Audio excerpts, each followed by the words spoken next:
ఈరోజు మనము నాశనము తెచ్చే ఆత్మ గురించి నేను మాట్లాడాలని చెప్పి ఆశపడుతున్నాను. ఏ ఆత్మ? నాశనము తెచ్చే ఆత్మ. ఏ ఆత్మ అండి? నాశనము తెచ్చే ఆత్మ. అంటే ఈ యొక్క నాశనం తెచ్చే ఆత్మ ఎట్టి రీతిగా ఉంటుంది? అసలు నాశనం తెచ్చే ఆత్మ ఏమైనా ఉందా అని చెప్పి మనము ఆలోచించినట్లయితే, బైబిల్లో దీని గురించి కొంచెం తేటగా చక్కగా మనకు అర్థమయ్యేటట్టు రాయబడి ఉంది. ఆ యొక్క నాశనపరిచే ఆత్మ ముందుగా ఏం తెస్తుందో ఒకసారి నేను మీకు చెప్తాను. దాని తర్వాత మనము వాక్యమును చూద్దాం. ఈ యొక్క నాశనము తెచ్చేటువంటి ఆత్మ ఖచ్చితంగా నాశనం తెస్తుంది. ఏం తెస్తుంది? నాశనం తెచ్చేసే ఆత్మ నాశనాన్ని తెస్తుంది. ఈ యొక్క నాశనపరిచే ఆత్మ నాశనంతో పాటు నిరాశను తెస్తుంది. ఏం చేస్తుంది? నీ జీవితంలో నిరాశ ఉంటే ఈ ఆత్మ నీలో ఉన్నట్టు. ఈ యొక్క ఆత్మ, ఎందుకు దీనికి ఆత్మ అని పేరు పెట్టానంటే, యాక్చువల్గా ఇది ఒక వైఖరి. ఏంటిది? వైఖరి. ఆ యొక్క వైఖరే ఆత్మగా మార్చబడుతుంది. అణిచివేసే స్థితి. నువ్వు ఇతరుల్ని అణిచివేసేటువంటి స్థితిలో ఉంటే, నీ యొక్క మాటల వలనో, నీ యొక్క చూపు వలనో, నీ యొక్క చేష్టల వలనో ఇతరుల్ని అణిచివేసేటువంటి స్వభావం నీలో ఉంటే కూడా ఈ యొక్క నాశనపరిచే ఆత్మ నీలో ఉంటుంది. ఇంకా మనం చూద్దాము. ఈ యొక్క నాశనపరిచే ఆత్మ ఇంకేం చేస్తుందంటే, పీకులాడే స్వభావం. ఏ స్వభావం అండి? పీకులాడే స్వభావం. అంటే పీకులాడుతూ ఉంటాం మనం దాన్ని పట్టుకొని. ఒక విషయం అయిపోయింది, ఆ సంఘటన అయిపోయింది, జరిగిపోయింది, మళ్ళీ దాన్ని పదే పదే గుర్తు తెచ్చుకుంటూ, అయ్యో ఆ రోజు ఇలా జరిగింది, అప్పుడు ఇలాగయిందని చెప్పి మనం పీకులాడుతూ ఉంటాం.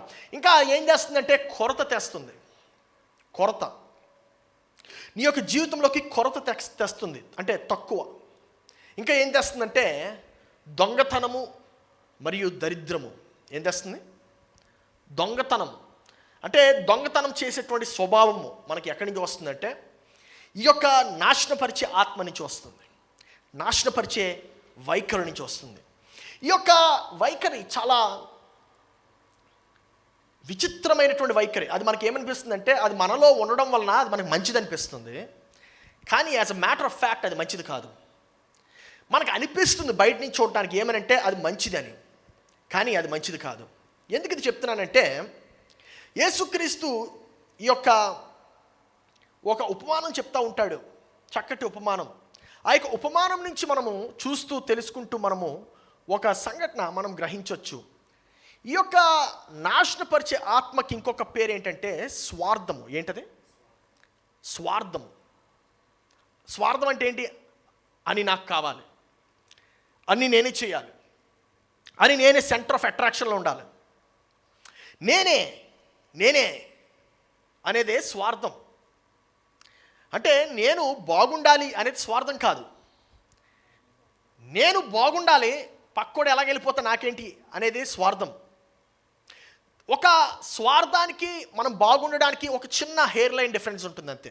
అదేంటో ఎక్కడి నుంచి వస్తుందో ఈరోజు మనము చూద్దాము. ఈ యొక్క స్వార్థపరిచే ఆత్మ మనకి ఒకటి ఇస్తుంది. ఏంటదంటే ఒత్తిడిని ఇస్తుంది. ఏమిస్తుంది? అంతే కదా. ఇప్పుడు నాకు అది కావాలి, ఎలాగైనా కావాలి. నీ మీద నువ్వు ఒత్తిడి తెచ్చుకుంటున్నావు, నీ మీద నువ్వు అనవసరమైనటువంటి ఒత్తిడిని తెచ్చుకుంటున్నావు. ఆ ఒత్తిడి రావడం వలన నీ మీద నువ్వు ఒకటి ప్రొడ్యూస్ చేస్తావు. ఏంటదంటే చింత. ఏంటది? అర్థమైనా? సో మొట్టమొదటిగా స్వార్థం వలన ఏమొస్తుందంటే ఒత్తిడి వస్తుంది. ఒత్తిడి వలన చింత వస్తుంది. అర్థమైందండి? సో ఈ యొక్క స్వార్థపరిచేటువంటి ఆత్మ మనలో ఉందో లేదో తెలుసుకుందాం ఈరోజు. మత్తయి సువార్త 6వ అధ్యాయము 25వ వచనము. అందువలన నేను మీతో చెప్పినది ఏమనగా ఏమి తిందుమో ఏమి త్రాగుదుమో అని మీ ప్రాణమును గూర్చి అయినను ఏమి ధరించుకుందుమో అని మీ దేహమును గూర్చి అయినను చింతింపకుడి. ఆగండి. యేసుక్రీస్తు క్లియర్గా చెప్తున్నాడు ఏమనంటే, ఏం తింటారో, ఏం ధరించుకుంటారో దాని గురించి చింతించొద్దు. ఏమన్నాడు? ఏమి దాని గురించి చింతించొద్దు. హల్లెలూయా. మనము ఈ యొక్క ఉపమానం యేసుక్రీస్తు ఎన్ని సంవత్సరాల క్రితం చెప్పాడు? సుమారు 2000 సంవత్సరాల క్రితం ఇది చెప్పాడంటే 2000 సంవత్సరాల క్రితం కూడా మనుషులు ఇలాగే ఉన్నారు. మనం ఇలాగ అయిపోయామని చెప్పి అనుకుంటా ఉంటున్నాం. ఇలాగ అవ్వలేదు, ఇలాగే ఉన్నాము. ఆ యొక్క ఆత్మ మనల్ని పట్టుకుంటే మనం అట్టి రీతిగానే ఉంటాం. విషయం ఏంటంటే అటువంటి ఆత్మ మనలో ఉంటే మనము ఆ ఆత్మకి జన్మనిస్తాం. నీ యొక్క చుట్టుపక్కల ఉన్నటువంటి మనుషులకు కూడా ఆ ఆత్మను అంటిస్తావు. సో ఈ యొక్క ఆత్మ, ఈ యొక్క వైఖరి, ఈ యొక్క స్వభావము నీలోనికి వచ్చిందంటే అది పెద్ద ఆశ్చర్యపడిపోయిన అవసరంలే, అది సహజం. నువ్వే కాదు, నీ చుట్టుపక్కల ఉన్నటువంటి వారందరిలో కూడా ఈ యొక్క స్వభావం ఉండుండొచ్చు. ఏంటదంటే యేసుక్రీస్తు ఏమంటున్నాడంటే చింతించొద్దు అంటున్నాడు. ఏమంటున్నాడు? చింతించొద్దు. ఎందుకు చింతించొద్దు అన్నాడు అని చెప్పి నేను ఆలోచించాను ఒకరోజు కూర్చొని. యేసయ్య ఇంకేమైనా చెప్పొచ్చు కదా, నువ్వు ఏం బట్టలు వేసుకుంటావో, ఏం భోజనం చేస్తావో దాని గురించి చింతించొద్దని చెప్పాడు, బాగానే ఉంది. కానీ చింత అనేటువంటి పదం ఎందుకు వాడాడు? ఎందుకంటే చింత ఒత్తిడిని తీసుకొస్తుంది. చింత స్వార్థం నుండి వస్తుంది. ఎక్కడి నుంచి వస్తుంది? స్వార్థం నుండి వస్తుంది. జాగ్రత్తగానండి, ఇది ఈ యొక్క ఒత్తిడి మనకి మంచిదా కాదా? కాదు. అర్థమైనా? ఒత్తిడి మనకు మంచిది కాదు. ఎందుకంటే ఒత్తిడి, ఎలాంటి ఒత్తిడి? నాకు ఇది కావాలి, నేను ఇది చెయ్యాలి అనేటువంటి ఒత్తిడి ఎందుకు మంచిది కాదో తెలుసా? అది నీపైన భారాన్ని పెడుతుంది. ఏం పెడుతుంది? అనవసరమైన భారం. మనకు అవసరమైన భారం కాదు, మంచి భారం కాదు, అనవసరమైన భారాన్ని పెడుతుంది. ఈ యొక్క అనవసరమైన భారం వలన మనకి ఎక్కడ లేని తలంపులు వస్తూ ఉంటాయి.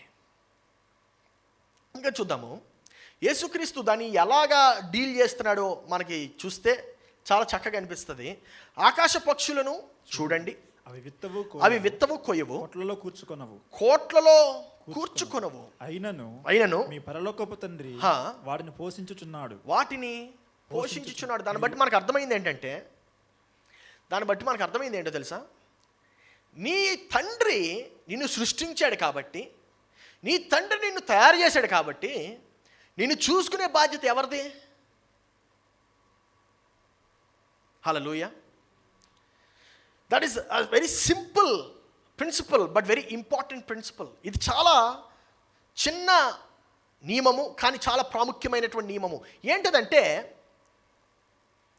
నీకు జన్మనిచ్చింది నీ తండ్రి, అంటే పరలోకపు తండ్రి గురించి మాట్లాడుతున్నాం ఇక్కడ. నీకు జన్మనిచ్చింది నీ పరలోకపు తండ్రి. ఆయన నీకు జన్మనిచ్చాడు కాబట్టి ఆయన నిన్ను చూసుకుంటాడు.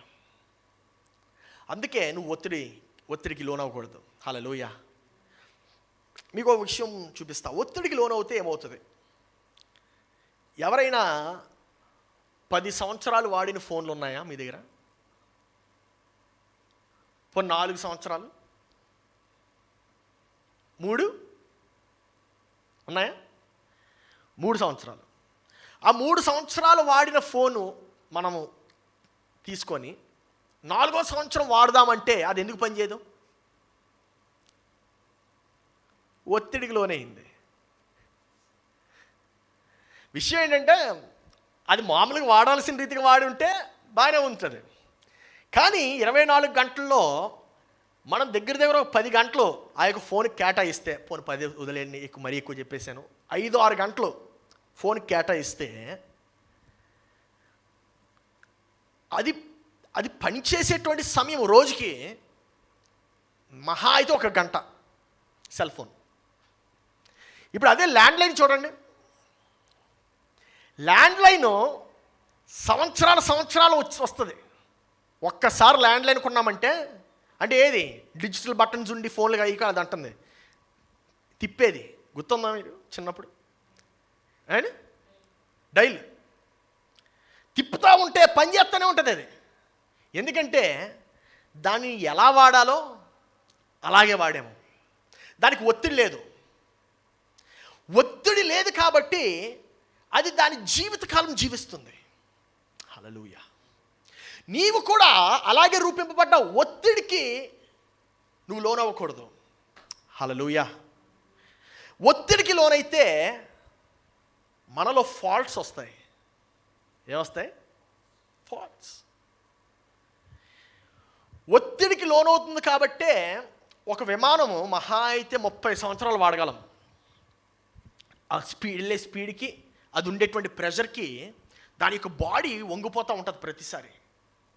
అందుకు దానికి ఎప్పటికప్పుడు సరి చేసుకుంటూ ఉంటారు.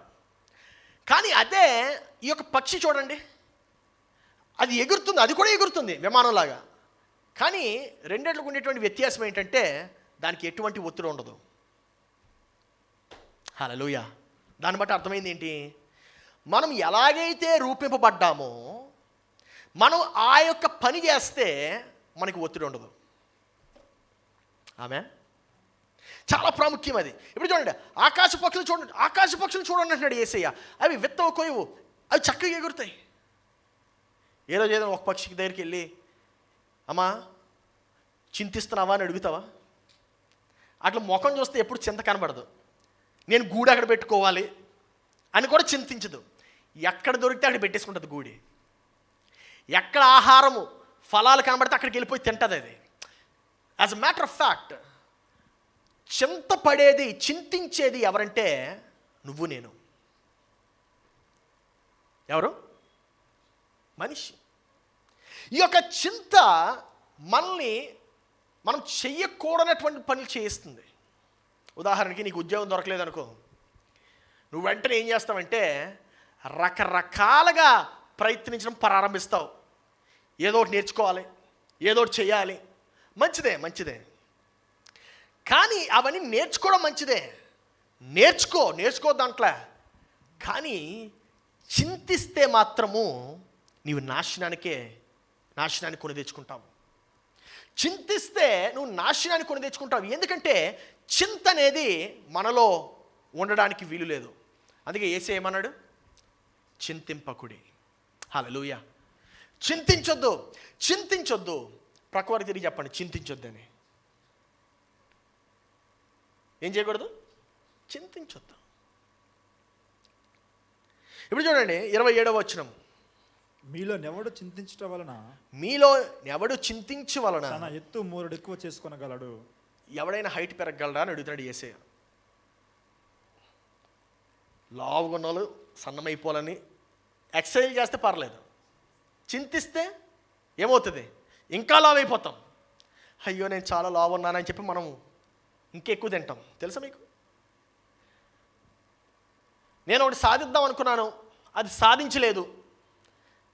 దాని గురించి ఏం చేయాలని ఆలోచిస్తే వేరు, దాని యొక్క మార్గాల్ని వెతికితే వేరు, దాని సొల్యూషన్స్ వెతికితే వేరు. చింతిస్తే కొంతమంది ఈ యొక్క చింతపాటి పెట్టుకుంటారు. ఏంటది? చింతపాటి. ఉదయం లెగిసిన వెంటనే చింత. అయ్యా ఏంటి నా బ్రతికిలాగా ఉంది. ఫస్ట్ ఆఫ్ ఆల్ నువ్వు ఉదయం లెగిసావు, దాన్ని బట్టే నీకు స్తోత్రాలు చెల్లించాలి దేవునికి. హల్లెలూయా. ఈ యొక్క చింతపాటీలు ఎలా పెట్టుకుంటారంటే ప్రక్క ఇంటి ఆవిడ దగ్గరికి వెళ్తారు. అమ్మా నా కొడుకు ఎలా ఉన్నాడు అని చెప్పి బాతాకా నీళ్ళు పెట్టుకొని, నీ కొడుకు ఎలా ఉన్నాడా? నా కొడుకు ఇంకా అధ్వానంగా ఉన్నాడు, నా కొడుకు పేరే అధ్వానం అని చెప్పి వీళ్ళు మొదలెడతారు. లేకపోతే వాళ్ళ కూతురు ఏదో పొరపాటున ఏదో చేసి ఉంటుంది, అది చేసి కొన్ని రోజులు కొన్ని సంవత్సరాలు అయిపోతాయి. ఇంకా మనం కూడా చూస్తాం, ఈ యొక్క చింతపాటి ఎక్కడ చూస్తామంటే ఎక్కువ అత్తా కోడల దగ్గర చూస్తాం. ఎక్కడ చూస్తాం? అత్తా కోడల దగ్గర. ఆ అత్త ఎప్పుడో ఏదో చేసి ఉంటుంది, అది కోడలు గుర్తుపెట్టుకుంటుంది. లేదంటే కోడలు ఎప్పుడో ఏదో చేసి ఉంటుంది, అత్త గుర్తుపెట్టుకుంటుంది. నువ్వు 10 సంవత్సరాల క్రిందట, ఎన్ని సంవత్సరాలు అప్పుడుగా ఎవడైతే దానివల్ల చేసాడు అది చచ్చిపోయి కూడా ఉంటాడు, పాతాళంలో ఉండి ఉంటాడు. అయినా సరే 10 సంవత్సరాల క్రితం విషయము మనము లేవనెత్తి మళ్ళీ దానికి జీవం ఇస్తున్నాం. ఇప్పుడు చూడండి, మీలోనెవడు చింతించుట వలన తన ఎత్తు మూరడు ఎక్కువ చేసుకోడు. ఏమీ లాభం లేదని దాని అర్థం. ఏంటది? ప్రక్కవాడు తిరిగి చెప్పండి. చింతిస్తే ఏమి రాదు, శూన్యం వస్తుంది. చింతిస్తే శూన్యం వస్తుంది. ఇప్పుడు చూడండి 28వ వచనం. వస్త్రములను గూర్చి మీరు చింతింపనేలా, వస్త్రములను గూర్చి మీరు చింతింపన ఎలా? అడవి పువ్వులు ఎలాగో ఎదుగుచున్నావో ఆలోచించు. వస్త్రముల గురించి అని ఎందుకు రాశాడో తెలుసా మీకు? మనం డబ్బులు సంపాదిస్తుంది దేనికి? మంచి బట్టలు కొనుక్కోవాలి, మంచి బ్రాండెడ్ షర్ట్లు కొనుక్కోవాలి, బ్రాండెడ్ టీషర్ట్లు కొనుక్కోవాలి, బ్రాండెడ్ జీన్స్ కొనుక్కోవాలి. నేను కూడా నువ్వు కొనుక్కో, కానీ మంచి బట్టలు వేసుకోవడం కోసం ఎవడు పని చేయడు. హల్లెలూయా. మంచి బట్టలు వేసుకోవాలని చెప్పి ఎవడు పని చేయడు. నేను బాగా పని చేయాలని చెప్పి పని చేయాలి. ఆమెన్. విషయం ఏంటంటే నువ్వు బాగా పని చేస్తే ఆటోమేటిక్గా మంచి బట్టలు వస్తాయి. ఆమెన్. సో చింతించొద్దు అని అంటున్నాడు. అలాగా మనము ఆఖరి వచనంకి వెళ్ళిపోదాం, 34వ వచనంకి వెళ్ళిపోదాం. రేపటి గూర్చి చింతింపకుడి, రేపటి గూర్చి చింతింపకుడి, రేపటి దినము దాని సంగతులను గూర్చి చింతించును, రేపటి దినము దాని సంగతుల గూర్చి చింతించును. ఏనాటికి ఈడు ఆనాటికి చాలు, ఏనాటికి ఈడు ఆనాటికి చాలును. నా ప్రియ సహోదరి సహోదరులారా, ఎంతమంది వారి భవిష్యత్తు గురించి చింతిస్తున్నారు? మాకు కూడా ఉన్నాడు, ఆయన గ్రాఫిక్ డిజైనర్ అయిపోదామని చెప్పి ప్రారంభమైంది. ఆయన లైఫ్ చూస్తే నాకు చాలా హ్యాపీగా అనిపిస్తుంది. ఏమి చింత ఉండదు, చక్కగా వెళ్ళిపోతాడు, స్కూల్కి వచ్చేస్తాడు. ఇంకోడు ఉన్నాడు, అమెరికాలో నేను చదువుకునే టైంలో చెట్లు కట్ చేసేవాడు అనమాట. ఆయన పేరు జాన్. ఆయన రోజు ఆయన పని ఏంటనుకుంటున్నారు, చక్కగా వస్తాడు, ఎంత పెద్ద పెద్ద మందపు చెట్లు ఉంటాయి, ఆ చెట్లకి ఈ యొక్క ఎలక్ట్రిక్ సా ఉంటుంది, ఆ మెషిన్ ఆన్ చేస్తాడు, చక్కగా శుభ్రంగా చెట్లు కట్ చేస్తాడు. అతని పని అదే, చెట్లు కట్ చేయడం. అది అంటే అది ఒక 3000 ఎకరాల గార్డెన్ అనమాట. అది దాంట్లో ఈయన తోటమాలి. చెట్లు కట్ చేస్తాడు, ఆ యొక్క పువ్వుల చెట్లకి ఆ చెట్లకి ఈ చెట్లు చక్కగా చూసుకుంటాడు, ఉన్నటువంటి థాన్స్ కానీ ఇవన్నీ పక్కన పెట్టేస్తాడు, శుభ్రంగా చూసుకుంటాడు. నాకు అనిపించింది ఆయన యొక్క జీవితం చూసి, అబ్బా నాకు కానీ ఇలాంటి జీవితం ఉంటే సుఖంగా ఉంటానేమో అనిపించింది నాకు. హల్లెలూయా. ఎందుకంటే ఏం చింత లేదు ఆయనకి. చక్కగా ఉదయం లేగిస్తాడు, ఏ పని చేయాలో ఆయనకి తెలుసు, చేస్తాడు, భోజనం చేస్తాడు, సాయంత్రం ఇంటికి వస్తాడు, చక్కగా స్నానం చేసి భోజనం చేసి పడుకుంటాడు. ఆమెన్. ఎటువంటి చింత లేదు, పిల్లం లేదు, బిడ్డలు లేరు, ఎవరూ లేరు. హల్లెలూయా. ఒక ఇల్లు కట్టుకోవాలని కూడా ఆశ లేదు. ఆ యొక్క 3000 ఎకరాల్లోనే ఆ యజమాని ఒక ఆయన కోసం ఒక ఇల్లు కట్టించాడు. ఆయన బ్రతికినంతకాలం ఆ ఇంట్లో ఉంటాడు, తను చనిపోతాడు, వెళ్ళిపోతాడు. ఏం హ్యాపీ లైఫ్ అనుకున్నాను నేను. ఇల్లు కట్టుకునే అవసరం లేదు. ఇటువంటి జీవితము దేవుడు అంటున్నాడు, నేను నీకు ఇల్లు ఇస్తాను, నేను నీకు వస్త్రాలు ఇస్తాను, నేను నీకు కావాల్సినవన్నీ కూడా సమకూరుస్తాను, నువ్వు మాత్రం చింతించొద్దు. ఆమెన్. నీ యొక్క ఆశయాలు దేవునికి చాలా ఇష్టం. ఆశయాలు కలిగి ఉండొద్దు అంటలేదు నేను. ఆశయాలు కలిగి ఉండండి, ఆశలు కలిగి ఉండండి, కానీ ఆశ నెరవేర్చడం కోసం చింతించొద్దు. హల్లెలూయా. ఆశ నెరవేర్చడం కోసం చింతించొద్దు. యేసయ్య అంటున్నాడు చింతించొద్దు. ఎందుకో తెలుసా? చింత మనకి అనారోగ్యాన్ని ఇస్తుంది. ఏమొస్తుంది? ఎవడైనా చూసారా ఎక్కువ పని చేసేసి అసలు వాళ్ళ జీవితంలో ఆట సరదా లేనటువంటి వారిని చూస్తే ఎలా ఉంటుంది? ఆడు 30 సంవత్సరాల వయసే, కానీ చూడడానికి 60 ఏళ్ళలో ఉంటాడు. ఆడికి 45 ఉంటుంది, కానీ ఆడికి ఒక క్యాన్సర్ వచ్చేసి ఉంటుంది. మీకు ఒక విషయం చెప్పనా? క్యాన్సర్ రావటానికి కారణము చింత. నమ్ముతారా? చింత. మన జీవితంలో మన యొక్క శరీరము చింతని తీసుకోలేదు. మన దేహము చింతని తీసుకోవడానికి డిజైన్ చేయబడలేదు. అందుకే మనకి క్యాన్సర్ వచ్చేది, బీపీ వచ్చేది, షుగర్ వచ్చేది. ఎలా ఉండాలి? చింత లేకుండా ఉండాలి. హల్లెలూయా. ఆమేన్. ఎలా ఉండాలి? గట్టిగా చెప్పాలి. చింత లేక, మళ్ళీ చెప్పండి. హల్లెలూయా. చింత లేకుండా ఉండాలి. ఏదో అయింది, గొడవ అయింది, సరే వదిలేసి అయిపోయింది. అప్పటికి అవుతాయి, మనుషులు అన్న తర్వాత గొడవలు అవుతాయి, మనుషులు అన్న తర్వాత కొట్టుకుంటారు, తిట్టుకుంటారు. కానీ ఆ తిట్టిన అక్కడితో వదిలేకుండా నువ్వు మళ్ళీ ఇంటికి తీసుకెళ్ళి మీ అమ్మతో చెప్పి, మీ నాన్నతో చెప్పి, లేకపోతే నీ భార్యతో చెప్పి, ఆడు ఇలా తిట్టాడు, నీ పరువు నీ భార్య ముందు ఎందుకు తీసుకోవడం? హల్లెలూయా. నీ పరువు నీ స్నేహితుడి ముందు ఎందుకు తీసుకోవడం? అక్కడితో వదిలేయాలి. అందరూ చెప్పండి, ఎక్కడది అక్కడే, ఎక్కడది అక్కడే. కొంతమంది ఈ యొక్క చింత వలన ఎంత దారుణంగా వారి యొక్క జీవితం మార్చేసుకుంటారంటే, వారు ఆ యొక్క చింత వలన వారు చంపేసుకుంటారు. వాళ్ళు చంపేసుకుంటారు. ఎవరైనా తెలుసా మీకు ఇలాగా? చెప్తాను ఎలాంటి వాళ్ళు మీరు ఇప్పుడు గుర్తిస్తారు. కొంతమంది వారి ఉద్యోగం గురించి చింతిస్తారు, కొంతమంది వారి జీతం గురించి చింతిస్తారు, కొంతమంది వారి యొక్క ఆరోగ్యం గురించి చింతిస్తారు. అరే మా అమ్మకి బాగాలేదు, మా నాన్నకు బాగాలేదు, ఆ చింత వలన వీడికి అనారోగ్యం వచ్చేస్తుంది. కొంతమంది వాళ్ళ ఇల్లు గురించి చింతిస్తారు. నేను ఎప్పుడు కట్టుకుంటానో ఇల్లు, నేను ఎప్పుడు కారు కొనుక్కుంటానో, నా జీవితం ఎప్పుడు బాగుపడుతుందిరా నాయనా. ఇవన్నిటి వలన మనం జీవించడం ఆపేసి మనం చంపేసుకుంటున్నాం. ఏం చేస్తున్నాం? బ్రతికే ఉంటున్నావు, కానీ నీ చావు నువ్వే తెచ్చుకుంటున్నావు.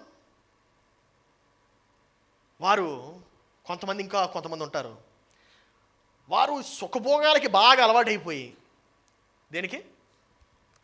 సుఖం లేకపోతే వారు చచ్చిపోతారు.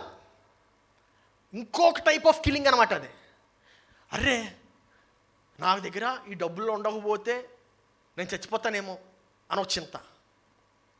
నాకు ఫలానా మ్యాట్రెస్ ఉండకపోతే, పడుకోవడానికి మ్యాట్రెస్ ఉండకపోతే నేను సరిగ్గా పడుకోలేనేమో అని చింత. కొంతమంది ఉదయం ఇస్తే కరెంట్ ఉండదేమో అని చెప్పి రాత్రి వేడి నీళ్ళు పెట్టుకుంటారు. సుఖం వల్ల చచ్చిపోతారు వీళ్ళు. కొంతమంది ఉంటారు, శుభ్రత పరిశుభ్రత అని. శుభ్రంగా లేకపోతే అయిపోయాం. శుభ్రంగా ఉండడం మంచిదే, కానీ శుభ్రత కోసము మనం చింతించకూడదు. ఆమె చూడండి, చింత ఎలాంటిదంటే అది మన ప్రక్కనే ఉంటుంది, మనతో పాటే ఉంటుంది, మనలోకి ఎప్పుడు దూరిపోద్దో తెలీదు. కొంతమంది చక్కటి ఖరీదైనటువంటి పరుపు కొనుక్కుంటారు, పడుకుందాం సుఖంగా అని.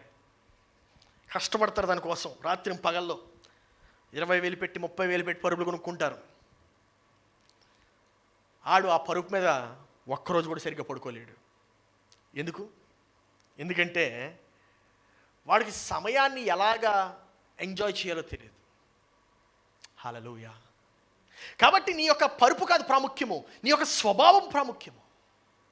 నీ యొక్క సమయము నువ్వు ఎలాగ సద్వినియోగపరచుకుంటున్నావో అది ప్రాముఖ్యము. గుర్తుపెట్టుకోండి, వారు జీవితం అనేటువంటి మాటను మర్చిపోయి నరకంలో జీవిస్తూ ఉంటారు. వాళ్ళు జీవిస్తారు, కానీ నరకంలో జీవిస్తారు. నా ప్రియ సహోదరి సహోదరుడా, డబ్బు గురించి ఒక మాట చూపిస్తాను మీకు. ప్రసంగి గ్రంథము 5వ అధ్యాయము 10వ వచనం. ద్రవ్యమును అపేక్షించువాడు అంటే ద్రవ్యం వెనక పరిగెట్టేవాడు ద్రవ్యము చేత తృప్తి నొందడు. ధన సమృద్ధిని అపేక్షించువాడు దాని చేత తృప్తి నొందడు. ప్రక్కన అడగండి, అది నువ్వా అని అడగండి. ద్రవ్యమును అపేక్షించువాడు ద్రవ్యము చేత తృప్తి నొందడు. ఎవడైతే డబ్బు కోసం పరిగెడతాడో, ఎవడైతే డబ్బు కావాలి, నాకు డబ్బే సర్వస్వం అనుకుంటాడో, దేవుడు అంటున్నాడు అది నిన్ను సాటిస్ఫై చేయదు. ఇంకా చూడండి, ధన సమృద్ధి అంటే అది కూడా డబ్బే. ధన సమృద్ధిని అపేక్షించువాడు దాని చేత తృప్తి నొందడు. ఇది వ్యర్థమే. అందుకే చెప్తా ఉంటాను ఎప్పుడు నేను, డబ్బు కోసం పనిచేయద్దు. దేనికోసం పనిచేయద్దు? నీ యొక్క సమయానికి విలువనిచ్చు, ఆ విలువ కోసం పనిచేయాలి. హల్లెలూయా. ఎప్పుడైతే మీరు పూర్తిగా అర్థం చేసుకుంటారో మీ యొక్క జీవితం మారిపోతుంది, మీరు ప్రభావితం చేయడం ప్రారంభిస్తారు. హల్లెలూయా. ఇంకొక మాట చూపిస్తాను, 11వ వచనం. ఆస్తి ఎక్కువైన ఎడల దాన్ని భక్షించువాడు ఎక్కువగుదురు. కన్నులారా చూసి ఆగండి. ఆస్తి ఎక్కువైతే అంటే దాన్ని తినేవారు. చెప్పనా? ఎవరో తినేవారు అని మీరు ఒక్కడే అన్నా, నేను బ్యాచులర్, నా నుండి నా డబ్బు ఎవరు తింటాడు అని చెప్పనుకుంటున్నారా? చెప్తా కంగారు పడద్దు. మొట్టమొదటిగా ఎక్కువ మంది శాంసంగ్ వాడతారు కాదు, శాంసంగ్ వాడు. అర్థమైందా? శాంసంగ్ వాడు. జియో వరకు వెళ్ళలేదు ఇంకా మనం. అప్పటి వరకు డబ్బా ఫోన్ వాడుతావు, దానివల్ల ఏం ప్రాబ్లం లేదు. ఒక్కసారి అకౌంట్లో శాలరీ పడిందా, హెయ్ డబ్బా ఫోన్ ఏంటి, డబ్బా ఫోను తీయండి, మంచి ఫోను, ఇంకా ఖరీదైన ఫోన్, ఆడికి కొంత ఈఎంఐ చెల్లింపు వెళ్ళిపోద్ది. నెక్స్ట్ వస్తాడు ఇంకోడు, ఇప్పుడు మంచి ఫోన్ కొన్నాం కదా, అప్పటి వరకు ప్రీపెయిడ్ వాడాం, అప్పటి వరకు 3G ఏదో వాడాం, డబ్బా ఫోన్కి 3G, ఇప్పుడేంటి 5G వచ్చేస్తుంది, ఇంకా నేను 3G వాడడం ఏంటి అని చెప్పి 4G తీసుకుంటావు. అప్పుడు వరకు జియో ఏదో వాడతావు. అప్పుడు ఇంకోటి వస్తాడు ఎయిర్టెల్ పోస్ట్ పెయిడ్, ఆడికి నెల ఇంకొక నెల పెంచుతావు, ఆడికి ఒక 200-300 500 పెంచుతావు నెలకి. ఆడు కాకుండా ఇంకోటి వస్తాడు, ఆడి పేరేంటో చెప్పనా, స్విగ్గీ. అప్పుడు వరకు మన దగ్గర డబ్బులు లేక మనం కష్టపడి ఏ 50 రూపాయలు 100 రూపాయలు భోజనం చేస్తాం, లేకపోతే ఇంట్లోనూ వండుకుంటాం, లేకపోతే ఒక్కటే పూట సరిపోయేది 2 పూటలు సరిపెట్టుకుంటాం, ఏదో ఒకటి చేస్తాం మొత్తానికి. ఇప్పుడేం చేస్తాం తెలుసా, స్విగ్గీ గడు వచ్చిన తర్వాత 3 పూటలు ఒక పూట తినేస్తాం, మళ్ళీ భోజనం సమయం వచ్చేసరికి మళ్ళీ 3 పూటలు ఒక పూట తినేస్తాం, మళ్ళీ రాత్రి భోజనం చేసే సమయం వచ్చేసరికి మళ్ళీ 3 పూటలు, టోటల్గా 9 పూటలు భోజనం చేస్తాం మనం. అంటే హెల్త్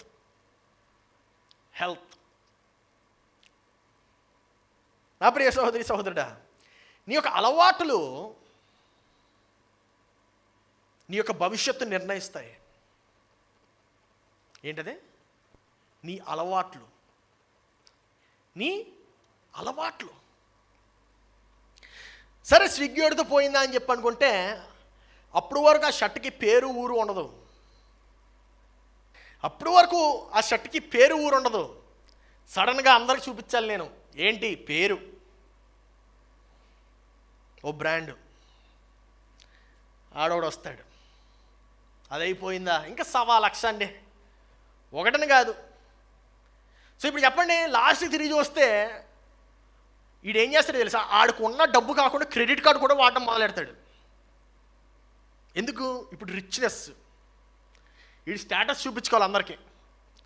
అరే నేను మామూలుని కాదు, నేను తక్కువని కాదు, నాకు చాలా ఉంది. ఏడు క్రెడిట్ కార్డు అప్పు ఉంది చాలా. కొంతమంది ఇలాగే వారి యొక్క స్థాయికి మించినటువంటి ఇల్లులు కొంటారు, ఆడి జీవితాంతం నరకయాతన అనుభవిస్తాడు. ఎందుకో తెలుసా, ఆ ఇంటికి అప్పు తిరిగి కట్టలేక. ఇల్లు కట్టుకోలేనివాడివి ఇల్లు ఎందుకు నీకు అసలు? ఇల్లు కట్టుకోకపోతే వచ్చే నష్టమే లేదే. ఇల్లు కన్నా ప్రాముఖ్యం ఏంటో తెలుసా, నీ యొక్క జీవితము. ఇల్లు కన్నా ప్రాముఖ్యము నీ జీవితము, నీ యొక్క బట్టల కన్నా ప్రాముఖ్యము నీ జీవితము. చింతలేని జీవితము. హల్లెలూయా. చింతలేని జీవితము. ప్రతి నెల వచ్చేసరికి నీ క్రెడిట్ కార్డ్ స్టేట్మెంట్ చూసి ఆ క్రెడిట్ కార్డ్ని ఎలా రీపే చేయాలని చెప్పి నువ్వు పనిచేస్తే అది జీవితం కాదు నా ప్రియ సహోదరి సహోదరుడా. 12వ వచనం చూడండి. కష్టజీవులు కొద్దిగా తినినను ఎక్కువగా తినినను సుఖనిద్ర నొందుదురు. ఆహా, ఎవరు? అది నువ్వా? ఒకసారి ప్రశ్నించుకో. కష్టజీవులు కొద్దిగా తిన్నా ఎక్కువగా తిన్నా సుఖనిద్ర. మీకు విషయం చెప్పనా, ఈ కష్టజీవులు ఎలా ఉంటారంటే వాళ్ళకి పెద్ద ఎక్స్పెన్సివ్ మ్యాటర్స్ అవసరంలే, వాడికి 600 బొమ్మ తెస్తే చాలు పడుకునిపోతాడు. ఎందుకో తెలుసా, చింత లేనటువంటి జీవితం. హల్లెలూయా. వాడి యొక్క దృష్టి అంతా కూడా నేను ఎలా కష్టపడాలి, నేను ఎలాగా ఈ యొక్క పని చేయాలి అనే దాని మీద ఉంటుంది, ఎలా సంపాదించుకోవాలనే దాని మీద ఉండదు. ఆమేన్. ఒకసారి ఈ వచనంలో ఒక మాట వదిలేసాం మనం. ఆస్తి ఎక్కువైన ఎడల దాన్ని భక్షించువారును ఎక్కువ అవుదురు, కనులారా చూచుటకే గాని ఆస్తి పురునికి తన ఆస్తి వలన ప్రయోజనమేమి. ఏంటి? నాకు తెలిసిన ఒక ఆయన ఉన్నాడు. ఆయన చక్కగా శుభ్రంగా పెద్ద అప్పు చేసి, ఆయన యొక్క సర్వీస్ రిటైర్మెంట్ టైం కల్లా ఆ యొక్క ఇంటి అప్పుని తీర్చేశాడు.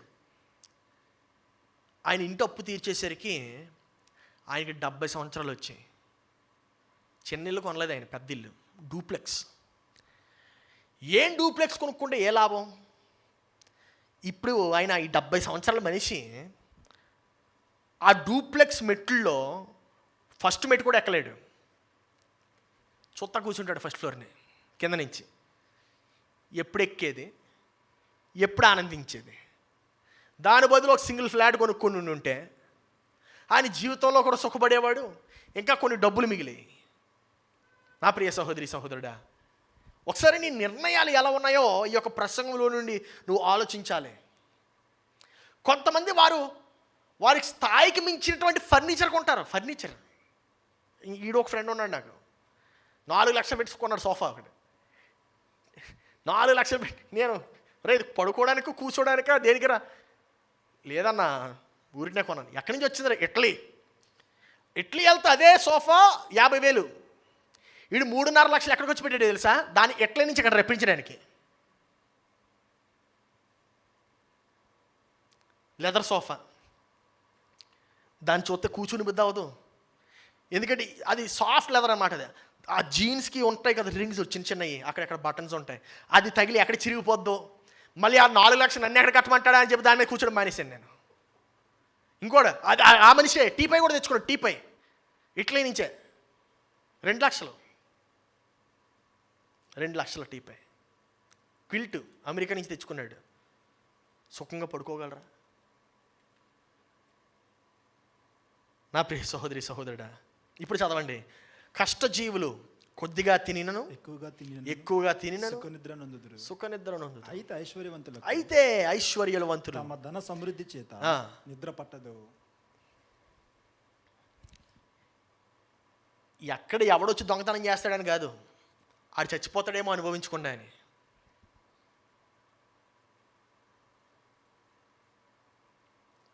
మీకు విషయం చెప్పనా? నిద్ర మన యొక్క పరుపుకు సంబంధించింది కాదు. అర్థమైందా? హల్లెలూయా. నిద్ర పరుపుకు సంబంధించింది కాదు. నీ యొక్క చింత కూడా నీ యొక్క జీవితానికి సంబంధించింది కాదు. ఆమేన్. నీ చింత నీలో ఉండడానికి వీలు లేదు. ఏదో పక్కోడు BMW కొనుక్కున్నాడు కదా అని చెప్పి నువ్వు BMW కొనుక్కుంటానంటే ఎలా? పులిని చూసి నక్కవాతలు పెట్టుకుందట. ఎందుకు? హల్లెలూయా. 13వ వచనం. సూర్యుని క్రింద మనసుకు ఆయాసకరమైనది ఒకటి జరుగుట నేను చూచితిని. ఏంటో చూద్దాం.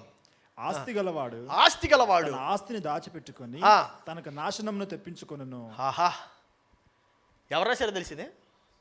రాజాది రాజు,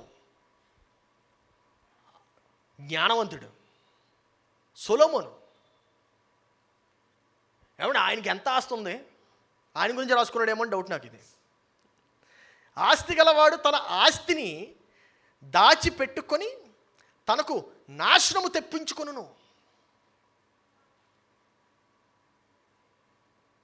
ఎందుకు నాశనం తెచ్చుకుంటాడో తెలుసా? బెల్లం ఉంటే ఏమొస్తాయి? చీమలు వస్తాయి. ఫుడ్ ఉంటే ఈగలు, అంతే కదా. పళ్ళు ఉంటే ఈగలు వస్తాయి. డబ్బు ఉంటే ఏమొస్తుంది? జనాలు. కరెక్ట్గా చెప్పాడు. ఇప్పుడు బెల్లం ఉంటే చీమలు ఎందుకు వస్తాయి? ఎందుకు వస్తాయండి? తినడానికి, అంతేనా? నీదో డబ్బు ఉందనుకో, ఏమీ లేనోడు, ఏ బాధ లేనోడు బర్రె తెచ్చుకున్నాడు అంటే ఇదే. హల్లెలూయా. బాగా డబ్బులు సంపాదించాలి. ఎందుకు? దాన్ని తినేసేవాడు ఇంకోటికి ఇవ్వాలి కదా. అందుకే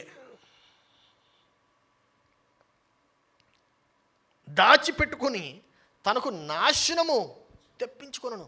ఇక్కడ చూడండి, మాట రాయబడింది ఏంటంటే ఆ డబ్బు తినేయడం కాదు, తనకి నాశనం తెచ్చుకుంటాడట. నీ పేరు మీద ఏం చేస్తారో, అన్నా నీ పేరు మీద వ్యాపారం చేస్తాను, అన్నా నీ పేరు మీద అది చేస్తాను, సిస్టర్ నీ పేరు మీద ఇది చేస్తాను. రోజుకి ఎన్ని కాల్స్ వస్తున్నాయి మీకు? మ్యూచువల్ ఫండ్స్లో పెట్టండి, ఆ ఫండ్స్లో పెట్టండి, ఈ ఇన్సూరెన్స్కి తీయండి. మీరు నమ్ముతారో లేదో, నాకు రోజు కనీసం 10 నుంచి 12 కాల్స్ వస్తాయి, ఇంకొక 20-30 ఈమెయిల్స్ వస్తాయి, మీరు మీ డబ్బుని దీంట్లో పెట్టండి అని. అరే ఏమైనా డబ్బు ఉంటే నాకు ఈరా బాబు అంటాను నేను. హల్లెలూయ. 14 వచ్చిన చూడండి. అయితే ఆ ఆస్తి దురదృష్టం వలన నశించిపోవును. దురదృష్టము వలన నశించిపోవును. అతడు పుత్రులు గలవాడైనను అతని చేతిలో ఏమీ లేకపోవును.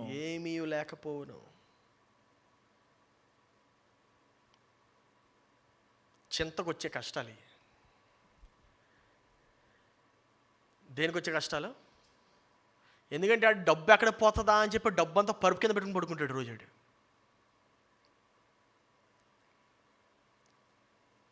తెలుసా మీకు ఎవరైనా అలాగా? డబ్బుని పరుపు కింద పెట్టి పడుకుంటారు, తల కింద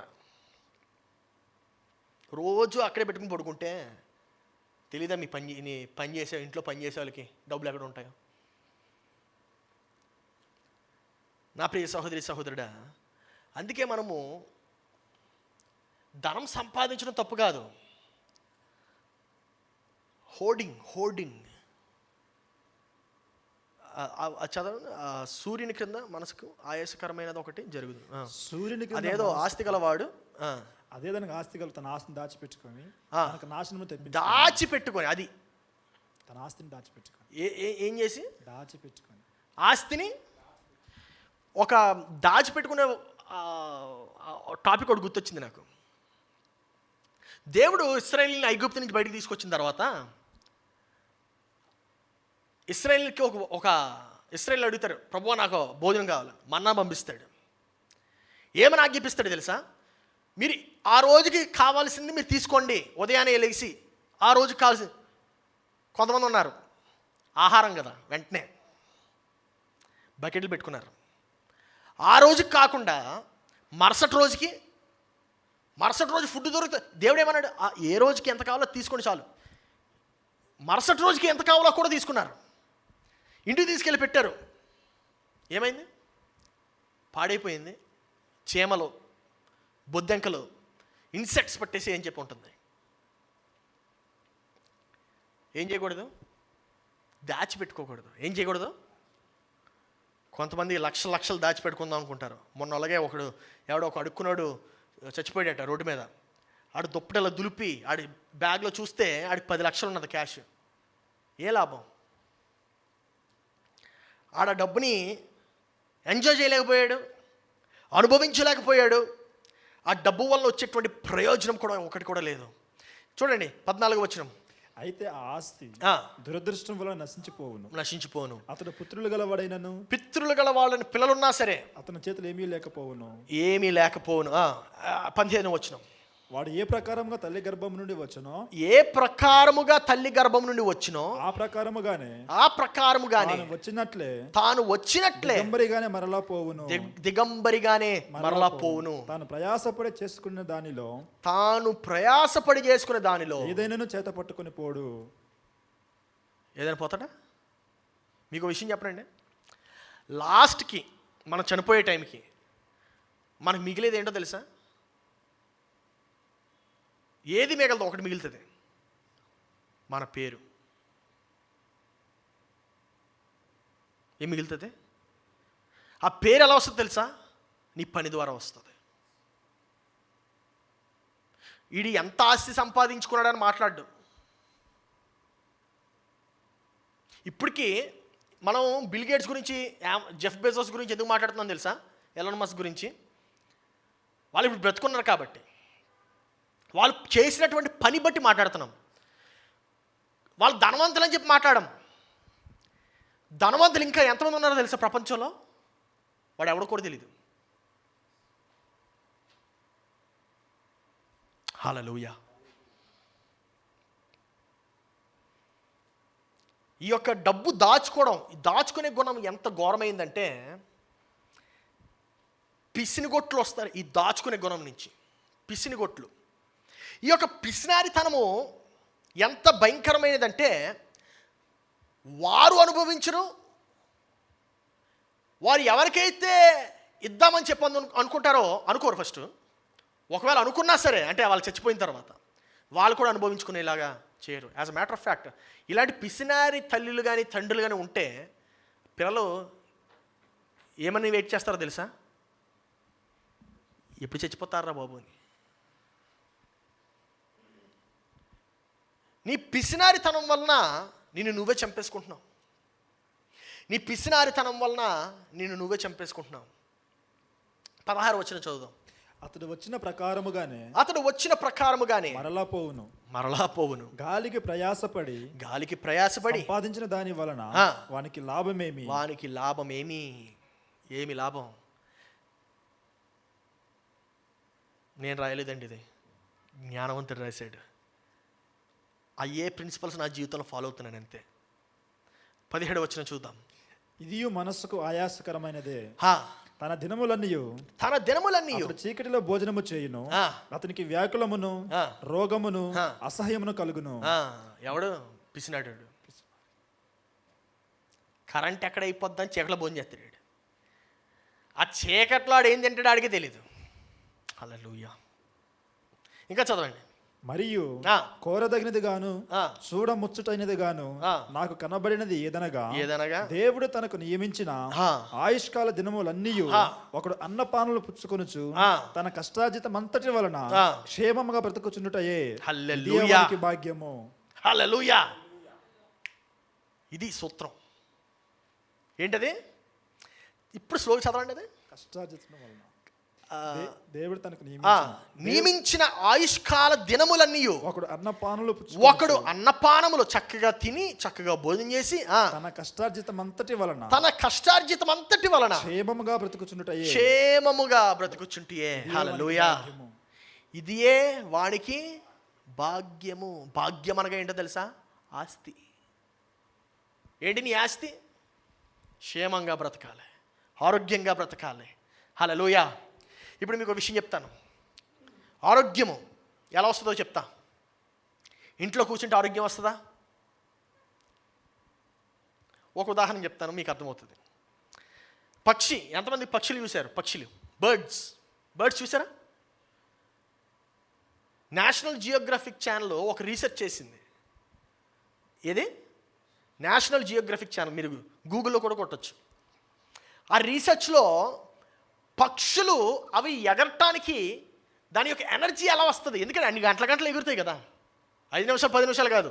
గ్రద్దలు, పక్షిరాజులు గంటలు ఎగురుతాయి ఆకాశంలో. అంత బలం ఎక్కడి నుంచి వస్తుందని చెప్పి వాళ్ళు రీసెర్చ్ చేస్తే వాళ్ళకి తెలిసింది ఏంటంటే ఆ పక్షులకి ఎగరటం వలన దానికి ఎనర్జీ వస్తుందట. హల్లెలూయా. ఏం చేయడం వలన? అంటే దాని పని అది చేయడం వలన.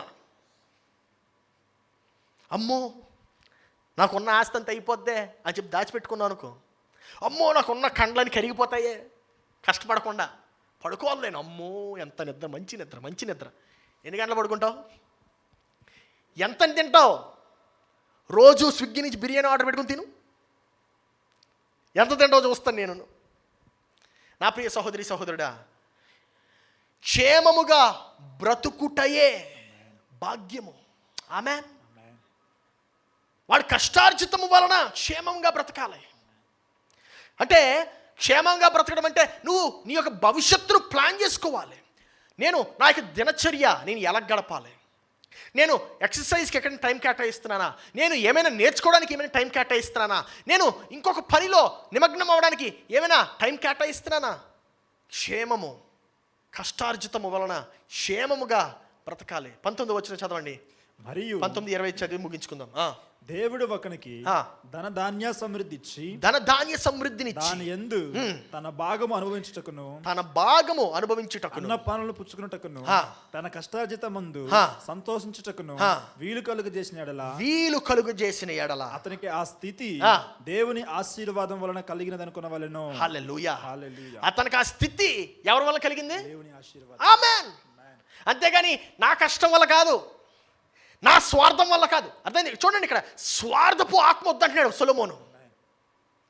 స్వార్థపు ఆత్మ ఏమనుకుంటుందంటే, నేను కష్టపడ్డాను కాబట్టి ఇలా చేశా, నేను ఇలా ఈ పనిలాగా చేయడానికి కారణం ఏంటి, నేను ఆ రోజు దేవుని యొక్క వాక్యం చెప్తుందంటే నువ్వు అలా అనుకోవద్దు, ఇది దేవుడు నీకు ఇచ్చినటువంటిది అనుకో. హల్లెలూయా. స్వార్థంగా ఆలోచించకుండా నువ్వు నిస్వార్థంగా ఆలోచించాలి. చూడండి 20వ వచనం. అట్టి వానికి దేవుడు హృదయానందము దయచేసి ఉన్నాడు గనుక అతడు తన ఆయుష్కాల దినములను జ్ఞాపకము చేసుకొనడు. ఆమేన్. ఇంకా ఎంతకాలం బ్రతుకుతాను ఏముండదు. ఆయన చక్కగా ఆయన ఎప్పుడు కూడా తన యొక్క జీవితంలో ఎంతకాలము దేవుడు తనని ఎలా చూసుకున్నాడో దాని గురించి ఆలోచిస్తాడు. ఎందుకంటే దేవుడు తన యొక్క హృదయంలో ఆనందాన్ని నింపుతాడు. హల్లెలూయా. దేవుడు తన యొక్క హృదయంలో సంతోషాన్ని నింపుతాడు. నా ప్రియ సహోదరి సహోదరుడా, ఒకవేళ ఈరోజు నీ యొక్క జీవితంలో ఆనందము సంతోషము లేదంటే అది స్వార్థపు ఆలోచన వల్లేమో, అది స్వార్థపు చేష్టల వల్లనేమో. ఒకసారి పరిశీలించుకొని ఈ యొక్క హృదయాన్ని. ఈ యొక్క వచనాలన్నీ ఎందుకు చదివించానంటే మన యొక్క హృదయంలో నిలిచిపోవాలి. ఇది దేవుడే ఆయుష్నిచ్చేది, ఆస్తినిచ్చేది, అలాగా పనిచేసేటువంటి సామర్థ్యతను కూడా ఇచ్చేది దేవుడే. హల్లెలూయా. కష్టపడే స్వభావం ఇచ్చేది దేవుడు. అది దేవుడి నుంచి వచ్చినటువంటి బహుమానము.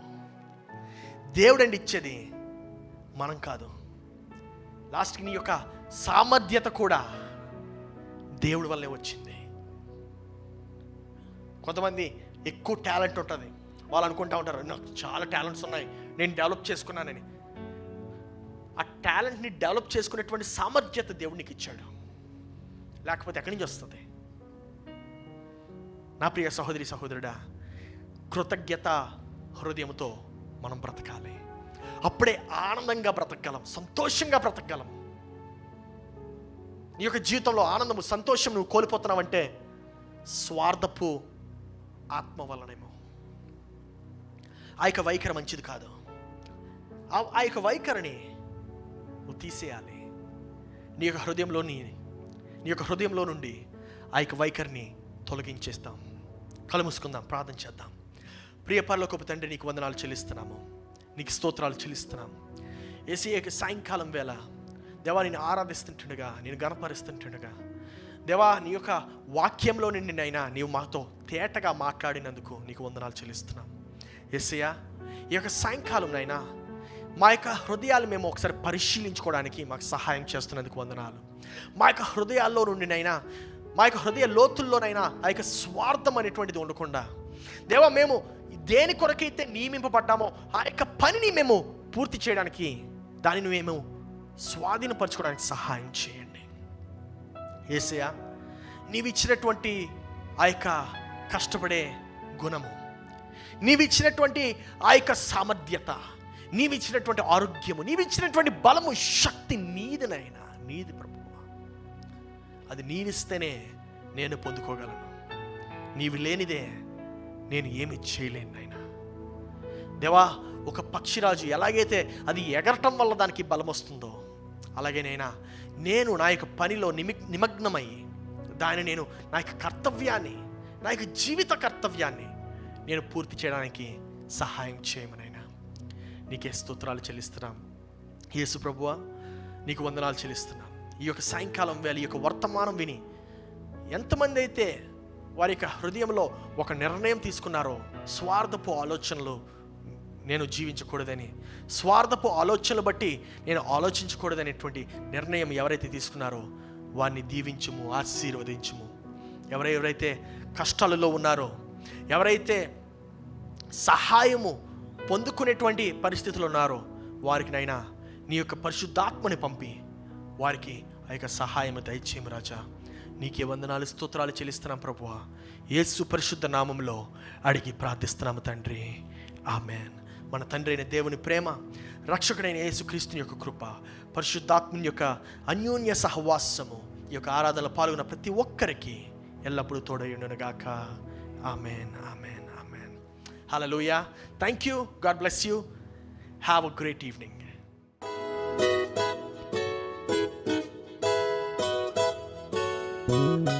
ఈ ఆరాధన మీకు ఆశీర్వాదకరంగా ఉందని నేను నమ్ముతున్నాను. ఇలాంటి మరెన్నో వీడియోస్, వాక్యాలు, పాటలు వినడానికి ఈ ఛానల్కి సబ్స్క్రైబ్ చేయండి. అలాగే బెల్ ఐకాన్ని క్లిక్ చేయండి సో దట్ మీకు నోటిఫికేషన్స్ వస్తుంటాయి. You can always follow us on Facebook and Instagram. Our Facebook and Instagram handles NLI 777 and Ernest Mohanty. Thank you.